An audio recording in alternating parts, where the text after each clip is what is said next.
Hello officers, welcome back to New Academy. आज हम लोग क्या करने वाले हैं? आज हम लोग मिडिल ऑफ द समथिंग से स्टार्ट करते हैं। आज का जो वीडियो है पूरा का पूरा डिपेंड करता है इंटीग्रेटेड प्रिपरेशन स्ट्रेटजी पे। ठीक है, तो इस इंटीग्रेटेड प्रिपरेशन स्ट्रेटजी को बताने से पहले मैं आप लोग को कुछ चीज़ें दिखाना चाहता हूँ जो कि मुझे लगता है कि बहुत ज़्यादा ज़रूरी है। ज़रूरी इसलिए है क्योंकि सारे एग्ज़ाम एक दूसरे से कैसे कनेक्टेड है ये आप लोग को इसके थ्रू पता चल जाएगा।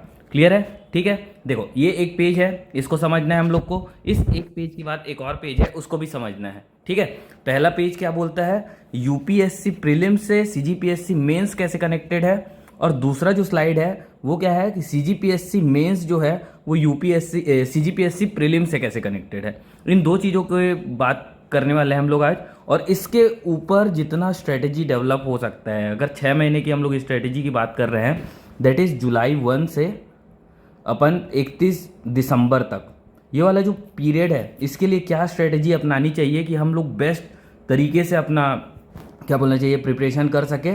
और वो भी मिनिमम हम लोग को 6 घंटे देने हैं डेली के। ठीक है, तो उसके ऊपर में आज का ये वीडियो पूरा बना हुआ है। ठीक है, चलो देखते हैं पहला क्वेश्चन क्या था, उसके हिसाब से हम लोग ना स्ट्रेटजी को मैं धीरे धीरे करके आप लोग को डिकोड करूंगा। क्लियर है? अब देखो यूपीएससी प्रीलिम्स 2026 में एक सवाल पूछा गया, क्या क्राउडिंग आउट इफेक्ट को लेकर। ठीक है, आप इधर देखिए, क्राउड आउट इफेक्ट सेम चीज़ मेंस 2025 में। एक चीज़ और बता देता हूँ, जो प्रीलिम्स का यूपीएससी प्रीलिम्स का एग्ज़ाम हुआ था वो हुआ था मई में, और जो मेंस का एग्ज़ाम हुआ था वो हुआ है जून में। ठीक है, मुश्किल से 10-12 दिन का गैप था। और फिर भी अगर ये दोनों पेपर एक दूसरे से ओवरलैप कर रहे हैं, इसका मतलब ये है कि कुछ ना कुछ कनेक्शन है यूपीएससी और सीजीपीएससी का। ठीक है, इस चीज़ को ध्यान में रखेंगे। अगला सवाल देखो, यूएन पीस कीपिंग मिशन। इससे पहले यूएन पीस कीपिंग मिशन को लेके एक ही बस सवाल आया हुआ है ना। और अभी 2025 मेंस का ये सवाल देखो, यूएन पीस कीपिंग मिशन। समझ में आ रही है बात? वैसे ही एक चीज़ और यहाँ पे देखिए, अमरावती स्कूल ऑफ स्तूपा, है ना। अमरावती स्तूप के बारे में पूछा है, सातवाहन पीरियड का। समझ में आ रहा है? अब देखो, मैं इस चीज़ को आपको बता इसलिए रहा हूँ क्योंकि हमारा का पूरा जो स्ट्रेटजी है, वो पूरा स्ट्रेटजी जो है वो डिपेंड करता है इसी इंटीग्रेटेड अप्रोच से। या इसलिए यहाँ पे लिखा हुआ है integrated preparation strategies for mains and prelims. अब आप लोग को सिर्फ नॉलेज और फैक्ट को रटोगे तो काम नहीं चलेगा। आप लोग को न्यू एरा में घुसना है, और इस न्यू एरा में आपको जो प्रिपरेशन है वो यूपीएससी की लाइन में करना बहुत ज़्यादा ज़रूरी है। क्लियर है? जो सीजीपीएससी प्रीलिम्स और मेंस है अब कहीं ना कहीं एनालिटिकल शिफ्ट ले रहा है, और इसी एनालिटिकल शिफ्ट की वजह से जो पेपर्स हैं वो अब क्या हो रहे हैं, कोर डिफरेंट हो रहा है इनका। समझ में आ रहा है? ठीक है, चलो एक और देखते हैं। अब एक चीज़ समझो, एडीआई 2025 का एग्ज़ाम रिसेंटली हुआ मार्च अप्रैल आसपास में, है ना। एडीआई 2025 का जब हम इस साल नहीं, पिछले साल हुआ था शायद एडीआई 2025 का एग्ज़ाम। अभी तो एडी प्लानिंग का हुआ था, है ना। एडीआई 2025 का एग्ज़ाम हुआ पिछले साल। मेंस का एग्ज़ाम तो अभी अभी हुआ है जून में। और एक चीज़ जो कॉमन दिख रहा है वो क्या है पता है? Golden age. यहाँ पे देखिए गोल्डन पीरियड। समझ में आ रहा है? मतलब अगर एग्जामिनर जो सवाल बना रहा है मेंस का, उसको कहीं ना कहीं इन सब गोल्डन पीरियड, गोल्डन एज के बारे में बहुत ज़्यादा नॉलेज है, तभी एक सवाल उसने प्रीलिम्स में देखा, अगला सवाल डाल दिया कहाँ पे?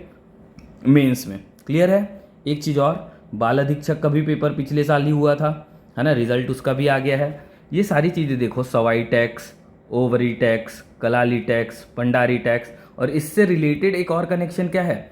कलाली, सवाई, पंडारी, ओवरी और सायर। समझ में आ रहा है? कनेक्शन बैठ रहा है क्या आप लोग का?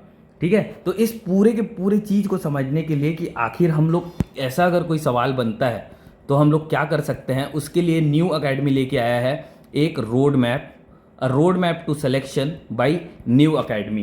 क्लियर है? तो इस न्यू एकेडमी के नए रोड मैप के बारे में हम लोग पूरा बात करने वाले हैं कि ये 6 मंथ हम कैसे यूटिलाइज करें, कि हमारी मास्टर टाइमलाइन क्या होनी चाहिए, जिसकी वजह से हम लोग अपने प्रिपरेशन को इस तरीके से कर पाए, ये प्रिपरेशन जो हो वो हाईएस्ट क्वालिटी का हो, जिससे हम लोग with in 6 to 7 months prelims ready हो जाए। पहले तो प्रीलिम्स भी जो है वो मेंस से कनेक्टेड है कहीं ना कहीं। अगर एक बार प्रीलिम्स रेडी हो गए, प्रीलिम्स क्वालिफाई किया, मेंस में जब हम लोग बैठेंगे, और अभी फिलहाल हम लोग जुलाई से लेके अक्टूबर के पीरियड में 4 महीने जो मेंस का प्रिपरेशन किए रहेंगे, है ना, उसको यूज़ करें तो बाद में हमको 3 महीने करीब और मिलेंगे, हम लोग टोटल 7 महीने मेंस का प्रिपरेशन करेंगे। इस चीज़ को ध्यान में रख के चलना है, ठीक है। जो फेज़ 1 होगा हमारा वो पूरा का पूरा मेंस ओरिएंटेड होगा, 4 मंथ तक, दैट इज़ जुलाई 1 से 31 अक्टूबर तक। यहाँ पे हम लोग को क्या करना है, अपने कॉन्सेप्ट को क्लियर करना है, पूरा का पूरा कॉन्सेप्चुअल क्लैरिटी होना चाहिए।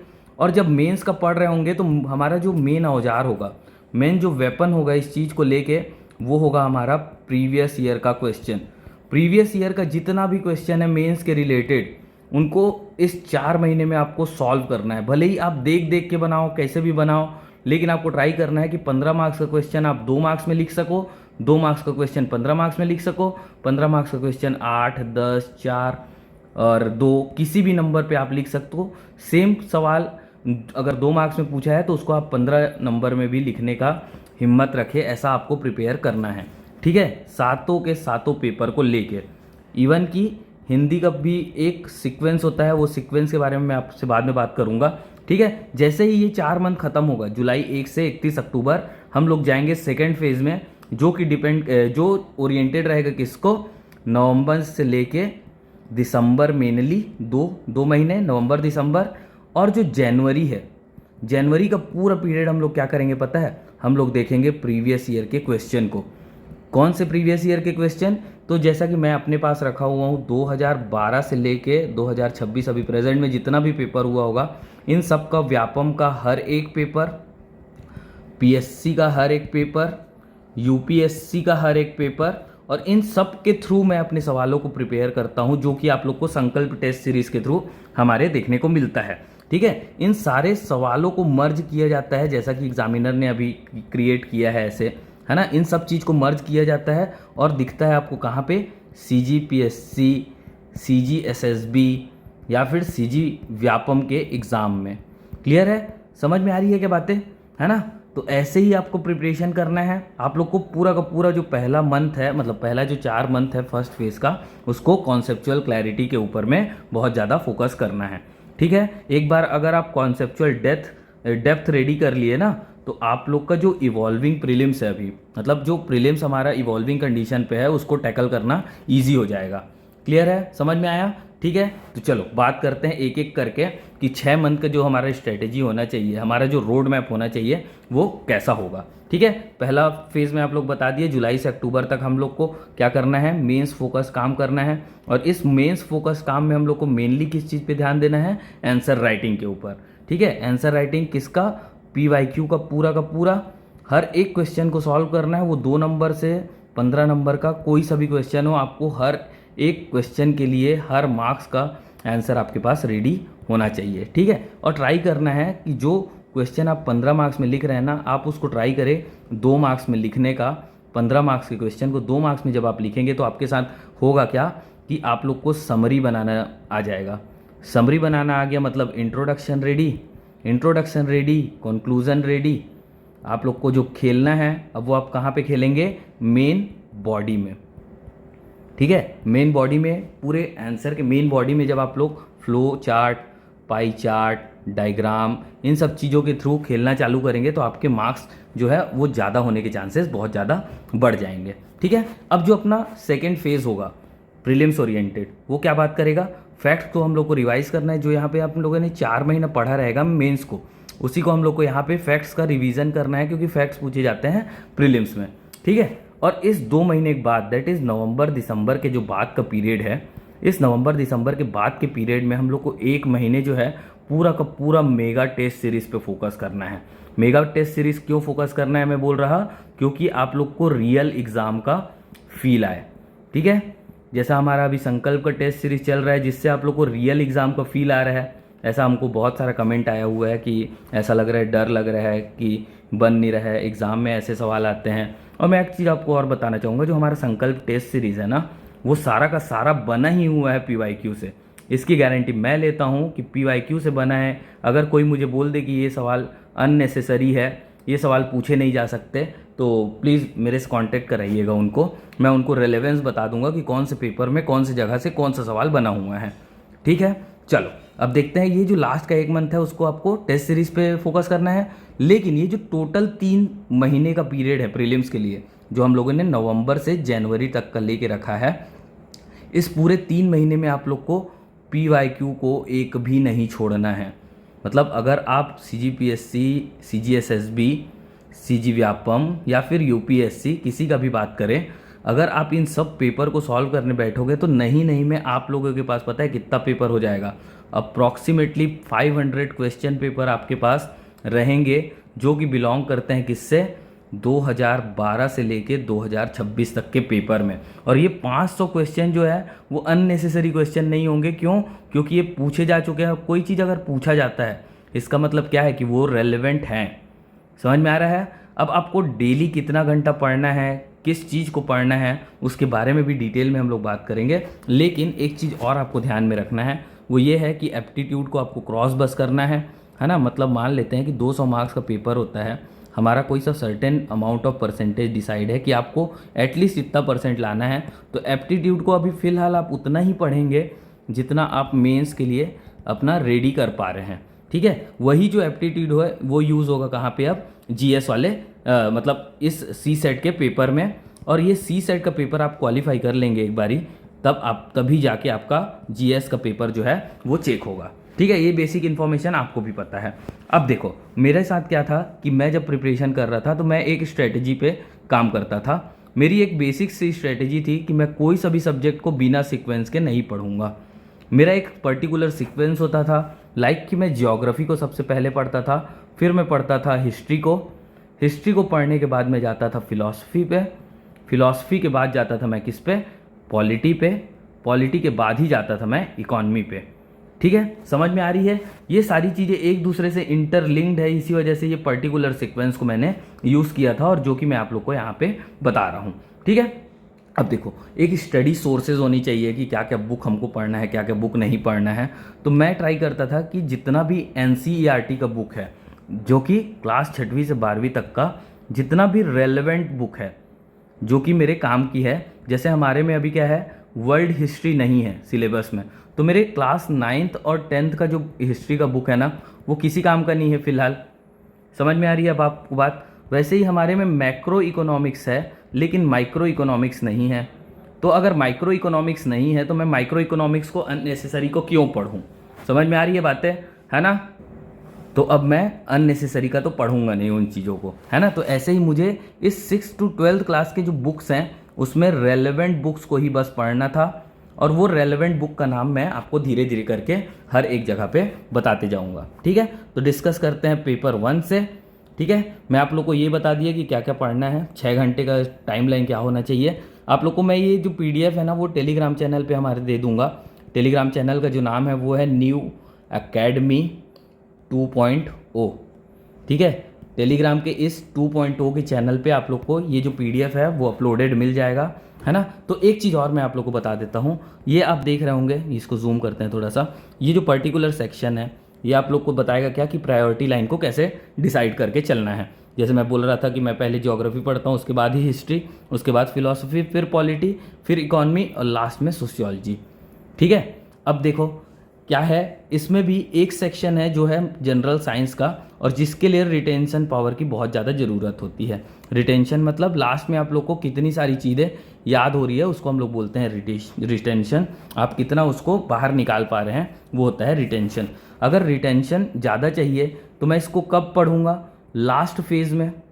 लास्ट फेज़ में मतलब क्या है कि मेरा जो इनिशियल फेज़ है, फेज़ 1 का जो लास्ट पीरियड है, मतलब लास्ट जो मंथ है दैट इज़ अक्टूबर।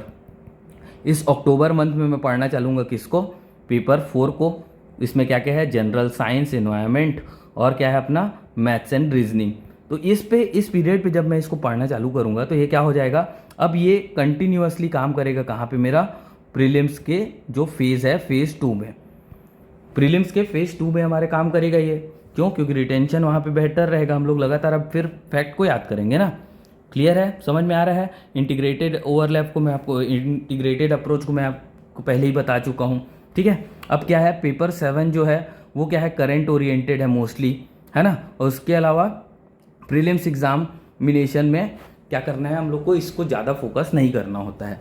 इसमें जो डाटा आते हैं वो आप इकोनॉमिक सर्वे से कवर कर सकते हैं, जो लॉ है वो वेबसाइट से आप कवर कर सकते हैं, है ना।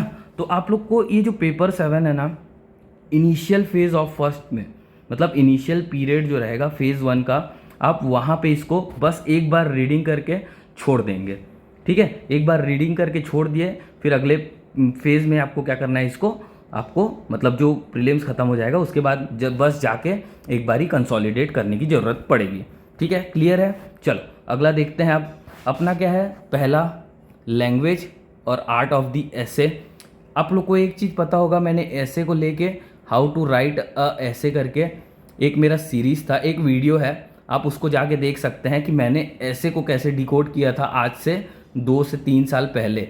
एग्जैक्ट मेरे को याद नहीं आ रहा है मैंने कब रिकॉर्ड किया था उसको, लेकिन 2-3 साल पहले ही मैंने इस ऐसे के टॉपिक को डिकोड करके रखा था। मैंने जब यहाँ पे अपना पहला ऐसे लिखा था तो मेरे मार्क्स भी एक जेन्युइन कंडीशन पे बहुत अच्छे आए हुए थे।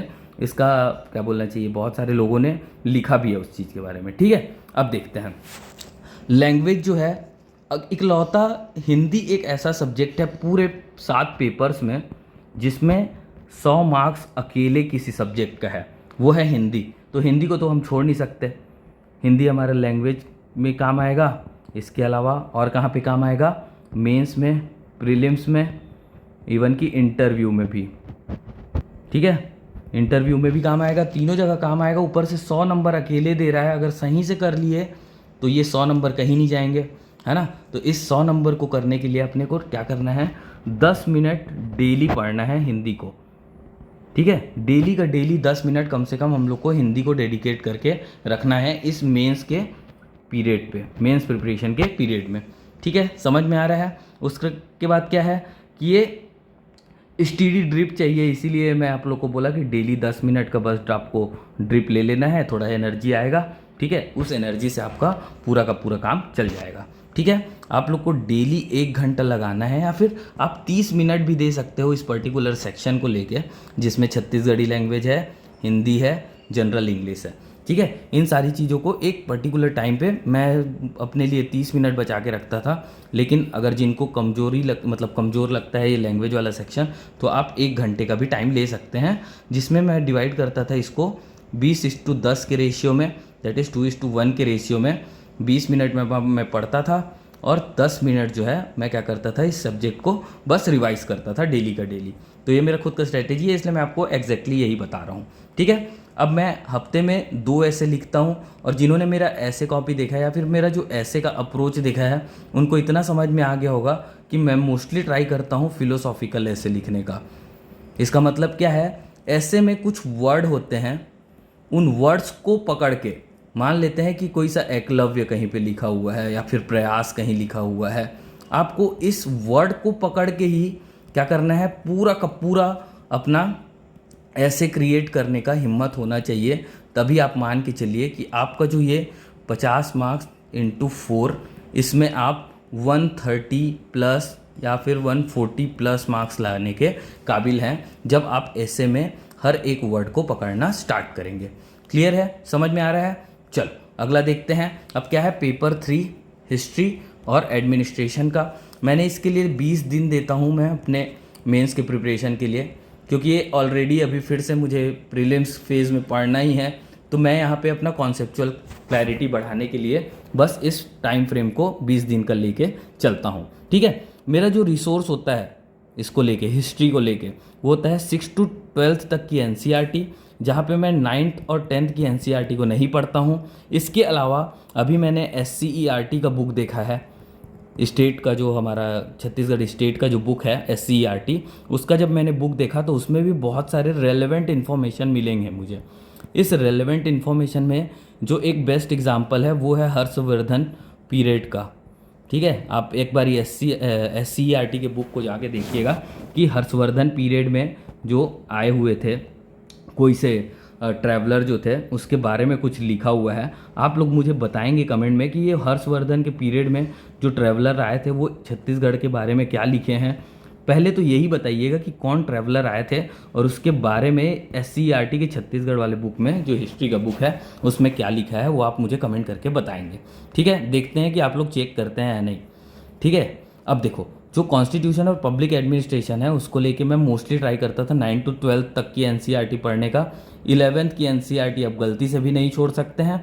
ऐसे ही आप 9th की एनसीईआरटी को बिल्कुल भी नहीं छोड़ सकते हैं जब बात आती है पॉलिटी की। ठीक है, इसके अलावा बेयर एक्ट, ये सबसे इम्पॉर्टेंट डॉक्यूमेंट है अगर आपको पॉलिटी को पढ़ना है तो।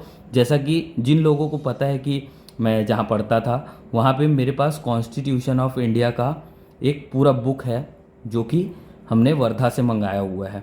ठीक है, वो BR अम्बेडकर, उसमें सारे जितने भी क्या बोलना चाहिए जितने भी मेंबर थे लेजिस्लेटिव असेंबली के उन सारे के सिग्नेचर भी हैं। तो मैं उस बुक से पढ़ता था कॉन्स्टिट्यूशन ऑफ इंडिया को, और वो मेरे लिए सबसे ज़्यादा बेहतरीन बुक है। ठीक है, तो मैं आप लोग को यही रिकमेंड करूंगा कि आप लोग को बेयर एक्ट को पढ़ना चाहिए, 9 to 12 तक की एनसीईआरटी को, और M लक्ष्मीकांत का बुक को आप एज अ रेफरेंस पढ़ेंगे, ना कि यही बुक है सिर्फ जो पॉलिटी मेरा निकाल सकता है। अगर ऐसा सोच के पढ़ेंगे तो गलत हो जाएगा। आप लोग को एनसीईआरटी को बेयर एक्ट के साथ मिला के पढ़ना चाहिए। वो जब दोनों आप मिलाओगे तो आपको खुद समझ में आ जाएगा कि आपका जो प्रिपरेशन है वो कितना बेहतर तरीके से हो पा रहा है। क्लियर है? अब देखते हैं हिस्ट्री ऑफ छत्तीसगढ़। ये मैंने SCERT के बुक से पढ़ा है। इसके अलावा राम कुमार बेहार को पूरा पढ़ा है मैंने मेंस के लिए। और जो HR का बुक होता है, HR पब्लिकेशन का जो बुक है वो मैं पढ़ता था, लेकिन उसमें मैं सेलेक्टिव रीडिंग करता था। मैं सारी चीज़ों को नहीं पढ़ता था क्योंकि आप लोग को भी पता है HR का बुक बहुत ज़्यादा बड़ा ग्रंथ है और इस ग्रंथ को पढ़ना मेरे बस की बात नहीं थी। तो मैंने सेलेक्टिवली पढ़ा और उस सेलेक्टिवली पढ़ने से भी मेरा काम चल जाता था, तो मैंने ज़्यादा दिमाग उस पर लगाया नहीं है। ठीक है, मेरा जो मेन फोकस था वो था मेंस को कैसे कवर करना है। क्लियर है? चलो अगला देखते हैं पेपर 4 साइंस लॉजिक इन्वायरमेंट। ठीक है, ये वाले जो सेक्शन है अपना इसको थोड़ा सा देखते हैं। जनरल साइंस आप लोग को समझ आ गया कि क्या क्या पढ़ना है, 10वीं से 12वीं तक का यही अप्रोच पे रखेंगे। और SCERT को आप गलती से भी मत छोड़िएगा। SCERT में इस साइंस वाले जो सेक्शन है, साइंस का जो सेक्शन है SCERT का, हमारे स्टेट सर्विस स्टेट गवर्नमेंट का, उसमें एक जो बुक है 6th to 10th का, उसमें बहुत सारे इन्फॉर्मेशन अलग दिए हुए हैं कंपेयर टू NCERT। ठीक है, तो आप दोनों को इंटीग्रेट करके पढ़िएगा, यही मैं बस आपसे एक्सपेक्ट करता हूँ कि आप ऐसा करेंगे। और जो मैथ्स और रीजनिंग वाला सेक्शन है ना, उसको आपको प्योर प्रैक्टिस बेसिस में रखना है। जितना ज़्यादा आप क्वेश्चन सॉल्व करोगे, जितना ज़्यादा क्वेश्चन सॉल्व होगा उतना ज़्यादा आपका कॉन्सेप्ट क्लियर होगा, और जितना ज़्यादा कॉन्सेप्ट क्लियर होगा उतने ज़्यादा आपके सिलेक्शन के चांसेस क्या हो जाएंगे, बढ़ जाएंगे। क्लियर है? याद रहेगा? ठीक है, अब जो अप्लाइड और बिहेवियरल साइंस का सेक्शन है, इसमें क्या आता है, mostly IT in information technology in rural India specially mentioned है, बायोडाइवर्सिटी मेंशन्ड है, पॉल्यूशन कंट्रोल मेंशन है, और एनर्जी रिसोर्स मेंशन है ना। तो मैंने क्या किया था इसके लिए, मैं मोस्टली 12वीं का NCERT पकड़ता था बायोलॉजी का। ठीक है, और जो ये IT इन रूरल इंडिया लिखा हुआ है ना, इसके लिए मैं गवर्नमेंट की साइट पे जाता था इंफॉर्मेशन टेक्नोलॉजी के लिए, एनर्जी और पॉल्यूशन कंट्रोल के लिए। ये सारा का सारा जो है वो करंट के बेस पे टिका हुआ है, जो कि जिसका इन्फॉर्मेशन आपको गवर्नमेंट साइट पे सारा मिल जाएगा। क्लियर है? हो गया ये भी। कितना दिन देना है? 10 दिन बस देना है हम लोग को पेपर 4 को इनिशियल फेज़ में, क्योंकि ये सारा चीज़ अभी प्रीलिम्स में फिर से हम लोग को कवर करना है। तो इसमें क्या करना है, आपको ओवरव्यू लेके चलना है। ठीक, चलो पेपर 5 जो है इकोनॉमी और जियोग्राफी। मैं इकोनॉमी और जियोग्राफी से सिर्फ एक चीज़ सीखा हूँ अपने प्रिपरेशन फेज़ में, कि इसको कभी भी इंडिया और छत्तीसगढ़ अलग अलग नहीं पढ़ना चाहिए। इन दोनों को हमेशा इंटीग्रेटेड ही पढ़ना चाहिए। जब आप इंटीग्रेटेड अप्रोच पे जाएंगे तब आपको बहुत सारी चीज़ें क्लियर दिखने लगेंगी। क्लियर है? ठीक है, अब देखो जो अपना इकोनॉमी और छत्तीसगढ़ की इकोनॉमी वाला जो सेक्शन है, उसमें आपको ट्रेंड्स को चेक करना है, डाटा को रखना है, और जितने भी सब पॉइंट है ये सारी चीज़ें आपके पास रेडी होनी चाहिए।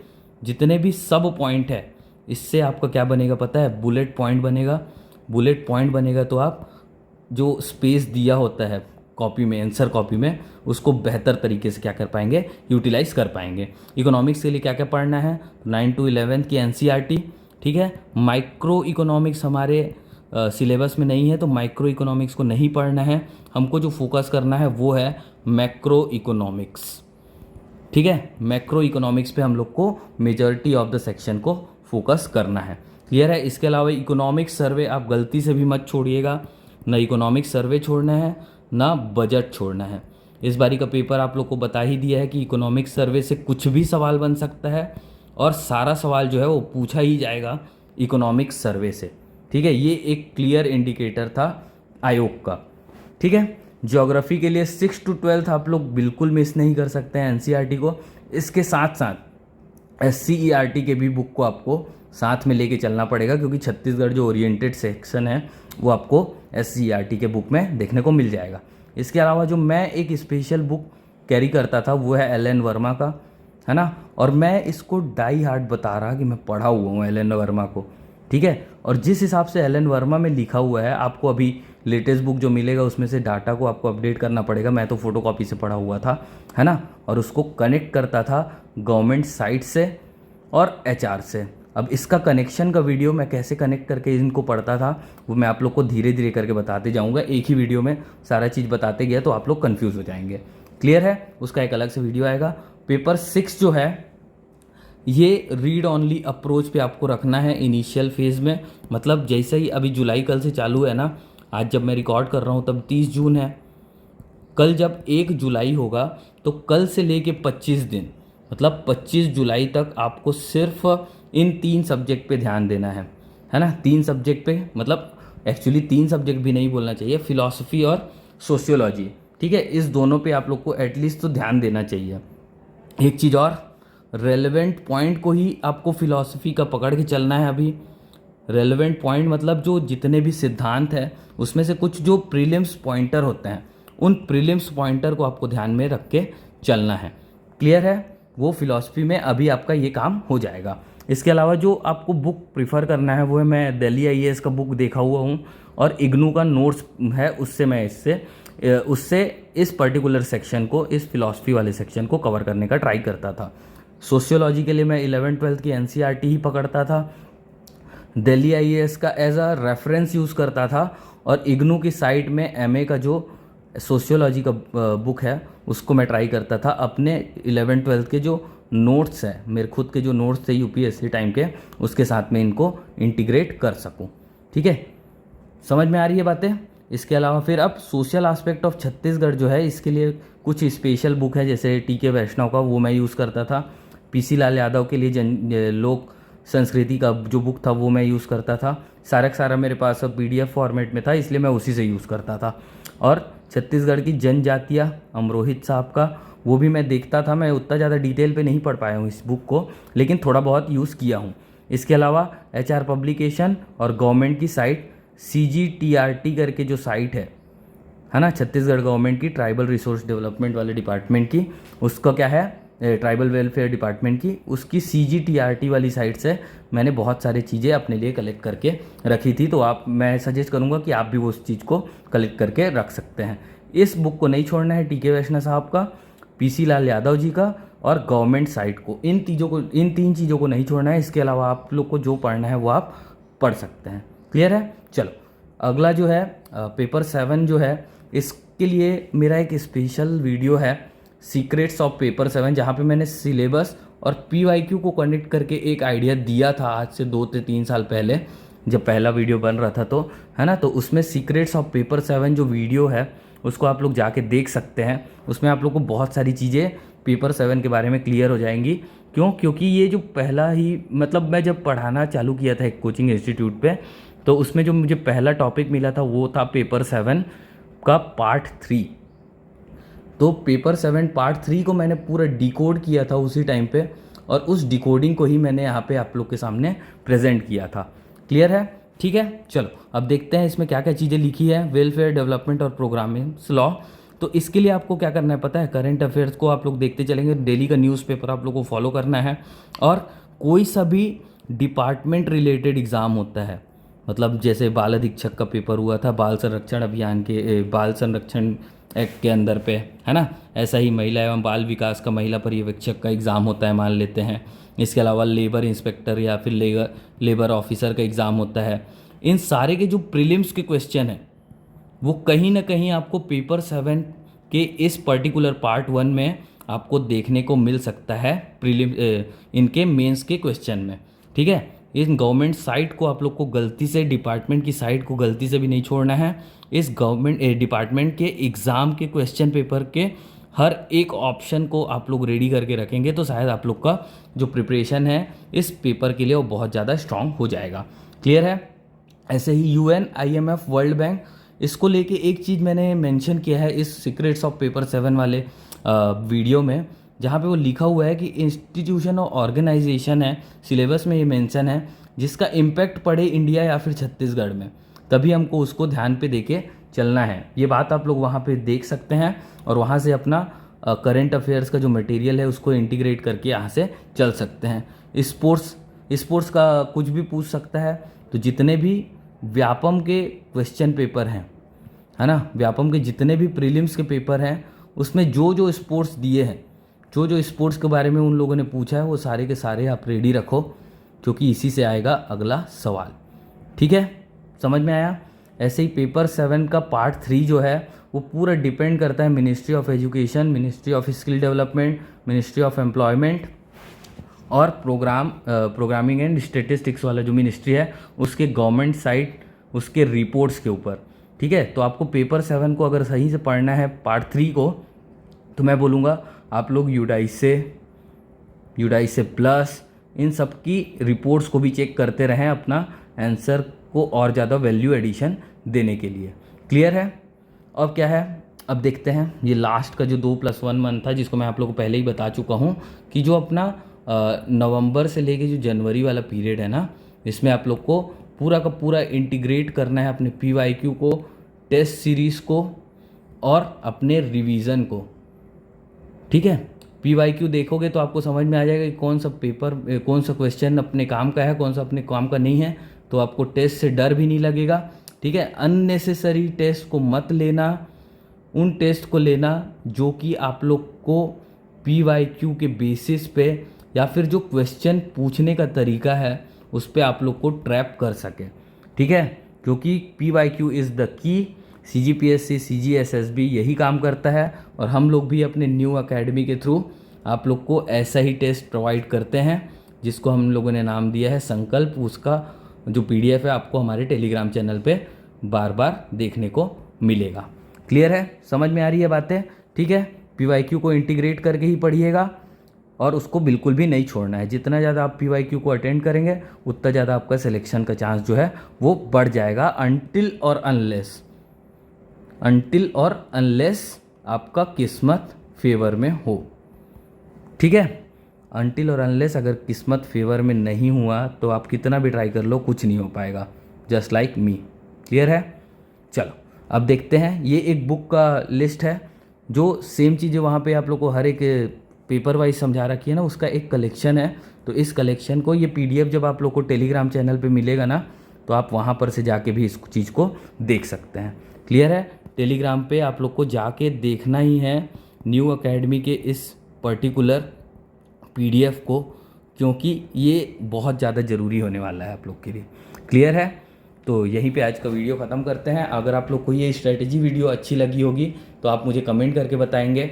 ठीक है, लाइक करिएगा वीडियो को अगर आप लोग को सही में अच्छा लगा हो तो, और जितना ज़्यादा से ज़्यादा शेयर कर सकें प्लीज़ ट्राई कीजिए कि करिए। ठीक है, थैंक यू वेरी मच। मेरा नाम है Revati Raman Dewangan and I have served and I will always be of service. Thank you.